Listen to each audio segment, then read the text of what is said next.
اور ثنا کا منہ کھلے کا کھلا رہ گیا۔ ہم تو سمجھے یہ سو رہے ہیں، یہ مر کیسے گئے؟ ثنا نے سخت پریشان ہو کر پوچھا۔ صوبیدار صاحب پہلے تو حیران ہوئے، پھر ہنستے ہوئے کہنے لگے، مرے نہیں ہیں جی، آج رات کو مشقوں پر جانا ہے، پہاڑی چڑھیں گے، پھر قبرستان میں سوئیں گے۔ کیوں فوجی جو ہوئے؟ ثنا نے گھر آ کر امی سے کہا۔ پی ایم اے کے میس ہال میں رات کے کھانے کی میزیں لگ چکی تھیں۔ آہستہ آہستہ کیڈٹ آتے گئے اور میس بھرتا گیا۔ یاسر میس میں آیا تو فیصل پہلے سے میز پر موجود تھا۔ تو یہاں بیٹھا ہے اور میں تجھے دوسرے کمروں میں ڈھونڈ رہا تھا، اس نے بیٹھتے ہوئے کہا۔ کیوں؟ فیصل نے پوچھا۔ میں نے سوچا کہیں سویا نہ پڑا ہو۔ یاسر نے کہا، ہماری نیند ہمارے قابو میں ہے، پر ہم نیند کے قابو میں نہیں۔ وہ فرضی مونچھوں کو تاؤ دے کر بولا، یار ویسے مجھے تیری نیند کی سمجھ نہیں آتی۔ عجیب نیند ہے تیری، جہاں دل چاہے جب دل چاہے تو سو جاتا ہے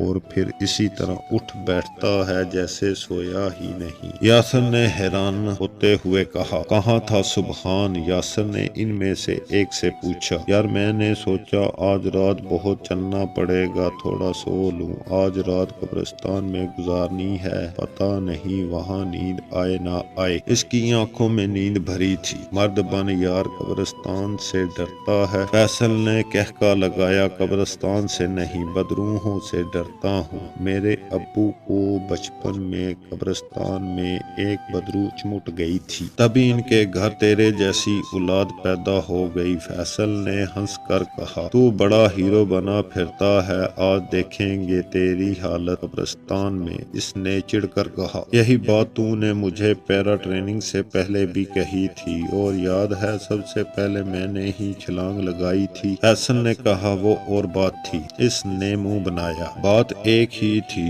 ڈر کی، اور تیرے اندر سے ڈر نہیں نکلتا۔ آج تو قبرستان کی بدروحوں سے ڈر رہا ہے، تب تجھے ڈر تھا کہ اگر پیراشوٹ نہ کھلا تو کیا ہوگا۔ تجھے اپنی جان کا خوف لگا رہتا ہے یار، جان کا خوف فطرتی چیز ہے، اسے نے معصومانہ انداز میں کہا۔ اگر ایسا خوف زدہ فطرت تھی تو فوج میں کیوں آیا؟ کہیں کلرکی کر لیتا۔ فیصل نے اس کے سر پر ہلکی سی چپت لگاتے ہوئے کہا، میرے ابو کو شوق تھا، انہوں نے کہا تم پڑھتے لکھتے تو ہو نہیں، ہر وقت کھیل کود میں لگے رہتے ہو، تم فوج میں ہی چلے جاؤ۔ اس نے منہ لٹکا کر کہا، تو کیپٹن ہی لگ جاتا، چھوٹی عمر میں ہی ریٹائر ہو جاتا۔ فیصل نے ناراض ہو کر کہا، اور تو کہاں پہنچ جائے گا؟ چیف آف آرمی اسٹاف بن جائے گا؟ سبحان نے چڑھ کر پوچھا۔ بالکل بنوں گا، اس سے بھی اوپر کچھ ہوا تو وہ بھی بنوں گا انشاءاللہ، تم دیکھنا تو صحیح۔ کھانے کے بعد 15 منٹ کی ریسٹ ٹائم ہوا۔ آدھے گھنٹے کے اندر اندر پلٹن چلنے کے لیے تیار گیٹ پر کھڑی تھی۔ پہاڑی علاقوں میں رات یوں بھی جلدی اتر آتی، اور ملٹری اکیڈمی میں تو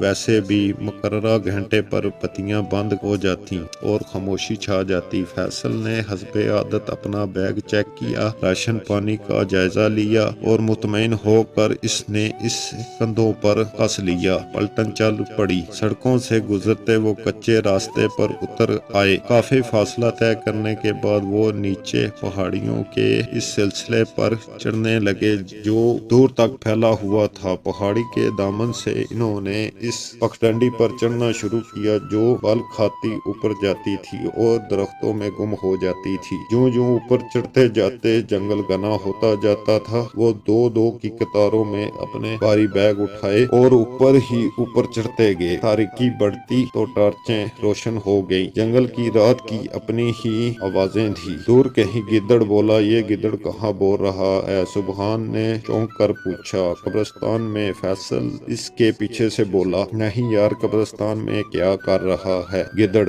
سبحان گھبرا گیا۔ لوڈی ڈال رہا ہے، کمال کرتا ہے یار تو، یاسر نے کہا۔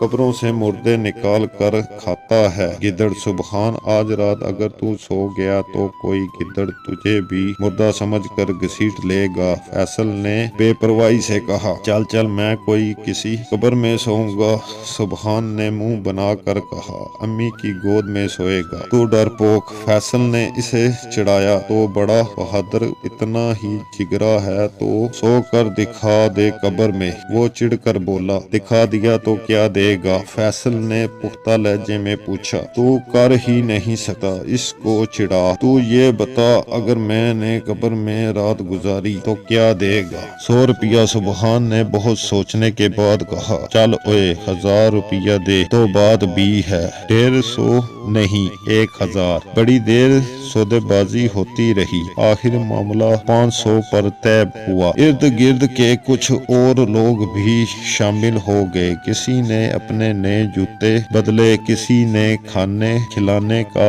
وعدہ کیا۔ شرط یہ تھی کہ فیصل پوری رات کسی کھلی قبر میں گزارے گا اور پو پھوٹنے سے پہلے باہر نہ آئے گا، چاہے وہاں گیدڑ آئے چاہے سانپ۔ 3 گھنٹے کی مشقت کے بعد قبرستان پہنچے۔ گپ اندھیرا کا عالم تھا اور قبرستان خوفناک، لیکن جیسے صوبیدار صاحب نے کہا تھا جوانی اور تھکن بڑی مزیدار چیز ہوتی ہے۔ زندگی خوفناکیوں میں بھی ہنسی خوشی گزارنا کی بہترین ترکیب یہ ہے کہ آپ کے پاس جگہ ہو اور کوئی فکر نہ ہو۔ قبرستان میں رات گزارنے آنے والے پلٹن کے پاس یہ بہترین فارمولہ تھا۔ جوانی تھی، تھکن تھی، جگرا تھا اور بے فکری تھی۔ قبروں سے ذرا ہٹ کے گورگن کے کمرے کے پاس کھلے آسمان تلے ڈیرا لگایا گیا۔ آدھی رات کے سناٹے میں ٹھنڈ بھی بڑھ چکی تھی، اس لیے آگ جلائی گئی۔ کچھ لوگ اس کے ارد گرد بیٹھ گئے، کچھ نے چادریں